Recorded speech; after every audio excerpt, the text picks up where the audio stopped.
সামনের ভিউটা এখান থেকে ঘুরে ঘুরে যাওয়া তো চলুন নিচেও নামা যাবে, নিচেও নামবো আমি, নিচে নামে আপনাদের দেখাবো। দেখতে পাচ্ছেন ভিউটা ইস আমেজিং ভিউ গাইস। আমার এটা হলো জাইতুনার অপোজিটে এই সমুদ্র সৈকতটা। একটা পথ চলে গেছে, মানুষজন অনেক এসে এখানে এনজয় করতে পারবে। আর এখান থেকে চলে গেছে এরকম।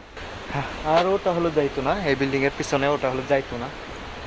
নিচে নামবো আমি, নিচে নেমে মানে অনেকে মাছ ধরতেছে ওগুলো দেখাবো। তো চলুন নিচে নামা যাক। নিচে নামতেছি, এখান থেকে নিচে নেমে আসলাম। আর আমি আপনাদের ভিউটা দেখাই উপরে উঠে। ও দেখতে পাচ্ছেন সমুদ্র ভিউ, পুরাটাই সমুদ্র। কিন্তু আজকে আকাশটা ক্লিয়ার না, এই কারণে ভালোভাবে দেখা যাচ্ছে না, চতুর্পাশে ঘোলা ঘোলা দেখা যাচ্ছে। দেখতে পাচ্ছেন এখানে অনেকজনে মাছ ধরতেছে আবার।